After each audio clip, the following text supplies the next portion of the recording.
Bismillahirrahmanirrahim. Sabar.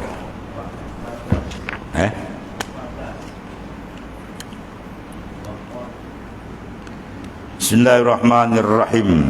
Wa qad yazfaru biha al-'abd al-mushaqqaq al-aq'ab duna sayyidih wa qad tazfaru biha al-mar'atu duna zawjiha wasyabu duna syaikh. Fa iza zafarta biha faqad ahabbaka Allah subhanahu wa ta'ala liqaulihi azza wa jalla innallaha yuhibbut tawwabin wa yuhibbul mutatahhirin. Berkata Syekh Ibn Athaillah As-Sakandari radhiyallahu an, wa qad yazfaru biha, kadangkala seorang hamba tu yang pecah buku lalinya berjaya mendapat taubat tetapi tidak tuannya. Mana hamba? Sekarang tak ada sistem hamba kan, dulu ada hamba dengan sayyid. Kadang-kadang hamba yang kerja macam nak mati tu, kaki dia pecah, tapak kaki dia pecah retak, dia campai makrifat yang tinggi dengan Allah, sedangkan sayyid penghulu dia tadi hebat tapi tak sampai. Ini pernah berlaku dulu ketika Syekh Makinuddin Al-Asmari, dia tengok dua orang yang berjalan, maka dia tengok ada pancaran nur terus sampai ke aras atas. Jadi dia muskil, ni nur siapa ni? Dia tengok-tengok makin dekat-dekat, akhirnya berpisahlah. Ya, hamba tadi disuruh oleh tuan dia, satu riwayat, beli barang di kedai. Bila pisah tu pun nampak, Masya Allah, rupa nur tu hamba dia punya, bukan tuan. Hamba ni. Syekh Makinuddin Al-Asmari penjumpa tuan dia, dia kata, anta jual hamba anta ke ana, berapa harga saya bayar? Jadi tuan dia pun ingat, ni lain macam, kenapa tuan ni? Lahir cerita lah, sebenarnya hamba kau tu ialah wali Allah Ta'ala tu. Masya Allah, kalau begitu saya lepas kerja lah macam mereka, tak payah bayar-bayar dia. Nur dia memancar tu. Ya, pancaran nur, ahli zikir, ahli ma'rifat, bagi ahli lah dia terbuka. Ya, pancaran nur dia terang tu. Dan tilikan dia pun nur terang. Ittaqu firasatul mu'min fa innahu yanzuru binurillah. Takut kamu akan tendungan ahli makrifat wa mukmin yang kamil, dia memandang dengan nur Tuhan. Ya, dia memandang dengan nur mukasyafah Tuhan buka. Dia boleh baca kita A to Z kan, tapi tak ada kerja dia nak baca kita lah. Sebab apa? Hasil daripada cermin yang bersih, dia akan dapat tangkap. Tu je. Cermin ni sifat dia menangkap, boleh tangkap. Masalah dia terhijab dengan lumpur lah, debu, itu kerja dia. Bila orang tu lap bersihkan, dapat tangkap. Tu je. Yang masalah dia tak bersihkan, dia biar mungkar, maksiat, lalai, ghaflah, dia tabal, sayang. Cermin yang boleh digunakan untuk muka syafah menangkap, tiba-tiba tak dibersihkan, jadi rugi besar. Dia boleh tangkap tapi tak nampak. Itu maksudnya. Ya. Dia suruh kita riadah wal mujahadah. Itu insya-Allah terbuka ya, pandangan muka syafah dengan Allah Subhanahu Wa Taala. Kadang-kadang seorang isteri berjaya mendapat taubat tetapi tidak suami. Ya. Maknanya isteri tadi dipilih jadi golongan taib. Bila taib bermakna bersih dosa, dan at-taib minaz zam kama la zambalah. Orang yang bertaubat sungguh zahir dan batin Allah Taala, maka Rasulullah menyatakan kama la zambalah, kalau dia tak ada dosa, bersih. Tapi kadang-kadang suami tak dapat. Makna segi pangkat, kadang isteri dengan suami, maknanya suami itu lebih mengetuai kan dalam keluarga. Tapi isteri pula dapat, suami tak dapat, pun boleh berlaku. Sebab apa? Ini kurnia daripada Allah Subhanahu Wa Taala. Kadang-kadang pemuda berjaya mendapat taubat tapi si tua tak ada. Tua dengan bangka dia kan. Ya, tua dia tak ada langsung dia memberi fokus untuk melakukan pembersihan qalbi dia. Ya, yang budak muda pula dia sungguh-sungguh. Ada juga berlaku begitu. Maknanya tidak tentu. Maksud ada yang dapat walaupun kadang-kadang usia dia muda. Ya, kehebatan dia Tuhan berikan. Maka bila engkau berjaya mendapatnya, yakinlah sungguhnya Allah Subhanahu Wa Taala telah mencintaimu. Mana orang yang dipilih Allah Taala masuk dalam golongan taibin, orang yang taubat dia diterima oleh Taala, maka orang itu dikatakan orang yang mendapat kasih sayang dan cinta Tuhan. Dalil ayat bawah ni. Kerana firman Allah Subhanahu Wa Taala, innallaha yuhibbu, sesungguhnya Allah kasih siapa dia? At-tawwabin, orang yang banyak bertaubat, sentiasa bertaubat. Satu, wa yuhibbul mutatahhirin, dan Tuhan kasih sayang cinta orang-orang yang sentiasa bersuci zahir dan batin dia. Cinta dan kasih inilah yang kita nak follow tuan-tuan, agar dapat. Sebab dengan kasih sayang Allah Ta'ala melepaskan seorang daripada azab yang besar. Sebab dalam tafsirkan ayat yauma yafirru mar'u min akhi, kalau kita buka dalam tafsir, pada hari yauma yafirru, larilah seorang daripada orang yang dekat.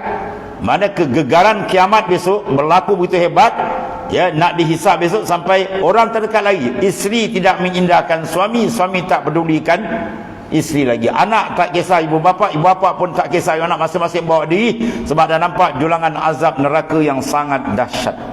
Ya, maka dalam hadis disebut ketika itu datang seorang yang ditimbang amalnya, maka amalnya hanya kurang satu je, bukan banyak, ada satu je dia nak pahala menyebabkan dia boleh masuk syurga.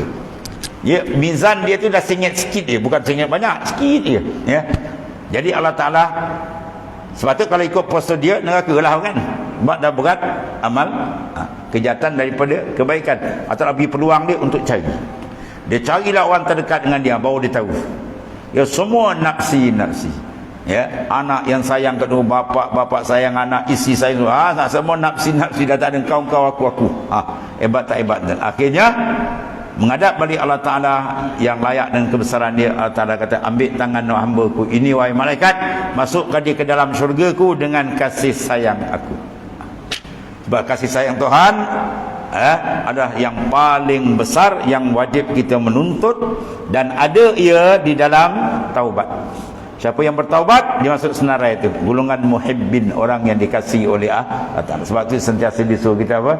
Banyak melakukan istighfar wa taubah. Sebab dia merupakan awalul maqamat, awal maqam seorang nak menupat ke Tuhan, mesti dia membersihkan akan dirinya. Dan pembersihan ini diberi dengan rahmat kebesaran Tuhan secara mudah. Kita kalau baca surah Baqarah dulu kan, orang yang melakukan dosa dia nak taubat, kenapa? Faqtulu anfusakum, dia kena bunuh diri dia dulu. Tuhan suruh dia bunuh diri, baru Tuhan terima taubat. Kalau tak bunuh diri dia, Tuhan tak terima taubat. Lagi parah kan? Maka Allah Ta'ala datangkan kalangan Bani Israel awan yang gelap, maka mereka bertakik sama-sama dia kan. Lepas tu buka awan terang, terkelempar mati, baru taubat dia Tuhan terima. Kalau ni Tuhan syaratkan, wah, betul maut kita. Sekarang tak ada apa bayar, peri-peri je. Bubur 3 syarat. An-nadam, sesal sungguh-sungguh. Kemudian al-iqla', tinggalkan benda yang tidak diredai, yang dia telah tersasar dibuat tadi. Kemudian al-azam, azam tu tak nak buat, cukup Tuhan terima. Ya, itu kasih sayang Tuhan. Sebab tu kalau kita tengok tobat, bila kita rasa sejuk hati kita, tu tanda tobat itu diterima Ta'ala. Ditambah pula dengan lelehan air mata. Itu lagi mahal. Kitratani la yamassuhumun nar, 2 titisan ni tidak akan disentuh api neraka. 1 titisan darah yang syahid. Ini banyak sahabat-sahabat kita sedang menikmati di Lebanon, di Palestin, ya. Itu dia sedang menikmati. Sebab dia ada 2 sudut. Satu sudut kita mengecam dan mengutuk keganasan Israel laknatullah, ya, Yahudi laknatullah. Tapi satu sudut yang lain kita pandang ke mana orang-orang yang dah syahid, mereka bernikmat, lebih nikmat daripada kita. Dalam hadis kalau boleh orang syahid ni dia nak balik ke dunia, dia nak syahid lagi.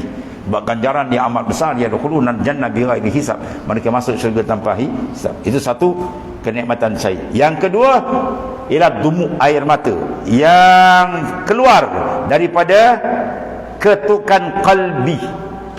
Kalbi itu diketuk sebab dia keluar kan. Orang bila air mata dia keluar sebab apa? Sedih atau gembira. Ya, gembira dan sedih ketukkan mana? Kalbi. Bila kalbi dia ketuk je, tap, air mata takkan keluar. Itu kaedah dia. Ya, dia keluar sebab ada air mata kegembiraan atau sebaliknya. Jadi air mata penyesalan tu mahal tu. Dia tidak akan disentuh api neraka. Ya, bila dia menyesal tu ataupun dia maknanya berzikir. Dalam 7 golongan dalam hadis sahih kan, iaitu mereka yang yazkurunallah, dia menyebut Allah Ta'ala khalian fafadhat ainahu, bangun malam sunyi dia berzikir sehingga mengalir air mata kerinduan dia dengan Allah Ta'ala. Ketiga itu air mata tu tak akan disentuh api neraka. Ya, habis badan dia masuk semualah tuan-tuan, kan dia buat raya buruk pula kan. Air mata je, badan tak. Ni dia panggil kaedah balaghah min itlaqi juz wa iradatu kull. Itlaqkan juzuk tapi nak semua. Ya, besok tengah hari tuan-tuan datang rumah saya jemput makan, ada kenduri nasi, kita datang makan nasi. Orang kata tak makan lauk, tuan jemput nasi, orang kata luar macam bendul lagi. Ya, maksud bila kita makan nasi makan semualah. Makna dia air mata dia tu menyebabkan tak disentuh api neraka, makna seluruh jasad dia diselamatkan oleh Allah Taala. Itu mahalnya harga kerinduan. Sebab kita cari dalam ibadat, pertama kita fokus, lepas fokus kita cek balik ibadat yang kita laku ni ada tak manis. Kalau tak ada kemanisan bahaya tuan. Kita cek. Bermanis dengan Tuhan bi falyafrahu. Dan dapat manis kita cek balik ada tak mahabbah. Depan mahabbah last sekali dia ada ishqun, rindu yang cukup kuat. Paling kurang rindu dia kenaki macam lelaki gindu perempuan, perempuan gindu lelaki. Macam mana kan? Duduk tinggi kan, itu paling kurang. Dia nak lebih patut speed sampai rindu betul. Duduk bangun dia dengan Allah Taala. Ketika kita barulah rafa'tul hijab, Sayyidina Ahmad Idris kata dibuka hijab. Ya. Sebab kalau kalbi kita tak ada rindu lagi, oh jauh lagi kan, kena speed balik. Minta dengan Taala, ya Allah engkau tariklah kalbiku ke hadratmu. Ya. Contoh minta dalam semayang tu pun cukup tuan. Daripada awal takbir sampai salam, ya Allah tariklah hatiku menghadap kepada engkau, ataupun bertawajuh. Tawajuh tu bahasa Arab, bahasa Melayu kata menghadap.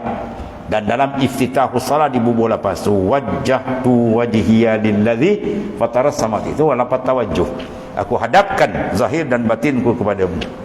Maka Imam Ghazali kata kalau kau baca tu hati kau empat lain, Tuhan kata kazabta, dusta engkau. Ya, sebab kita kena amati akan apa yang kita ikrarkan dalam menghadap Allah Taala dalam sembahyang tersebut. Dan ni habis tu. Nah. Kemudian kata Tuan Pengarang, innama yatta'izu bi syai'in min irman ya'rifu qadrah ila akhir, wallahu a'lam. Bismillahirrahmanirrahim. Alhamdulillahirabbil alamin. Sayyidina Muhammad. Alhamdulillah. Subhanakallahumma wa bihamdika.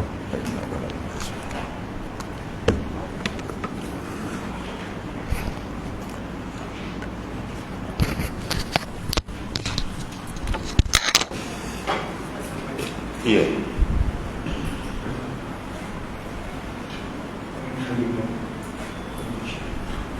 Allahu Akbar, Allahu Akbar. Asyhadu an la ilaha illallah. Asyhadu anna Muhammadan Rasulullah. Hayya 'alas salati, hayya 'alal falah. Qad qamatis salatu, qad qamatis salah. Allahu Akbar, Allahu Akbar.